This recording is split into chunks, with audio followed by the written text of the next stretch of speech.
Bonsoir à tous. Alors voilà, je vais faire cette petite vidéo parce qu'il y en a beaucoup qui vont probablement se retrouver dans ce problème-là. Et le souci, c'est que chez Renault, ils disent qu'on ne sait pas. Et les autres magasins comme genre à Défi Service, eux ne savent pas parce qu'il faut déposer le véhicule, il faut qu'ils regardent au câblage. Donc ça risque de coûter très très cher. Donc alors, je vous explique. J'ai ici un autoradio, un JVC, avec la boîte qui est là par terre. J'ai pas l'air con moi. Voilà, qui vient remplacer ce type d'autoradio que j'ai dans ma voiture. Le véhicule est un Renault Scénic 3 qui a à peu de choses près le même tableau de bord que la Mégane 3. Hein. Donc ça voilà, ça, on le voit comme ça. Hop, voilà. Donc on retire tout ça. Bon, il y a ça ici, il y a l'entretoise qui est fourni avec et tout toin. Et alors, au niveau du câblage, c'est ce boîtier ici que j'ai installé sur ma voiture. C'est un boîtier qui fonctionne autant pour Kenwood que pour JVC. Donc ça veut dire qu'il y a une petite manipulation à faire qui est bien notée sur les documents pour montrer à l'appareil que c'est pour un JVC ou pour un Kenwood. Bon, ça c'est une chose. Donc jusqu'à ici, jusqu'à maintenant, tout est branché. Donc où est-ce qu'il est? Donc il y a l'adaptateur d'antenne, hein, parce que sinon on ne sait rien y faire évidemment. Au niveau du câblage, il n'y a rien à bouger. Voilà, ici. Attendez, je regarde une fois où est-ce qu'il est ce câble là.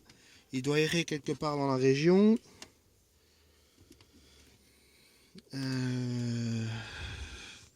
Ah, le voilà. Donc ici on a le câble bleu et blanc qui est le remote le steering wheel remote. Ça c'est pour justement pour mettre la commande au volant. Hein. Ça, vous le verrez facilement dans le manuel de votre appareil, que ce soit un JVC ou un Kenwood, c'est le même câble, un bleu avec une ligne blanche. Voilà, donc moi ici j'ai le câble ici qui vient se raccorder donc de ce boîtier là. Ici il est vert fixe, ça veut dire qu'il est réglé, il est fonctionnel, il est prêt à travailler.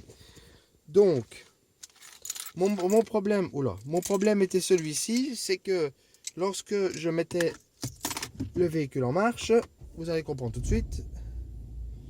Donc là, la radio va se mettre en route incessamment sous peu.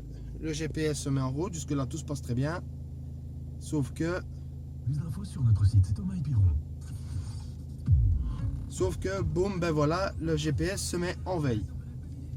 Alors j'ai essayé par toutes les possibilités en chipotant le câblage, parce que je me suis dit que l'ancien autoradio envoyait probablement une impulsion pour que le GPS se mette en route.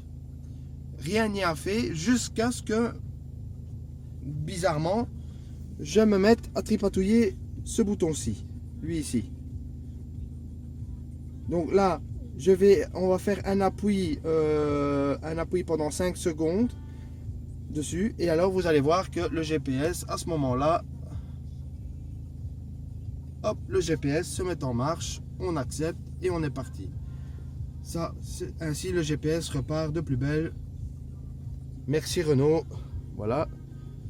L'autoradio, donc ici je bouge la commande au volant, l'autoradio ne fonctionne plus. Donc ce qu'il faut faire, c'est réappuyer 5 secondes sur la touche pour couper le son de la commande au volant. Et ensuite, une fois que c'est fait, ben voilà, les commandes au volant refonctionnent correctement. Voilà. Ben, j'espère que cette petite vidéo vous aura bien aidé. Moi j'ai franchement chié parce que j'ai quand même mis à peu près 5 heures pour trouver ça en chipotant dans le câblage et que pour finir c'est un truc tout bête comme ça. Donc si vous voulez les références, si jamais vous voulez le faire, on a la référence du câble ISO ici.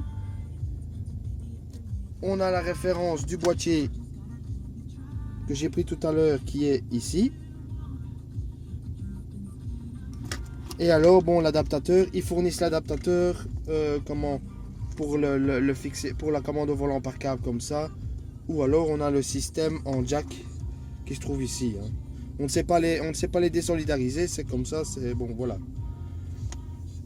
Voilà. Sur ce, j'espère que ça, encore une fois, que ça vous aura aidé. Et bon amusement si vous changez d'autoradio. Salut!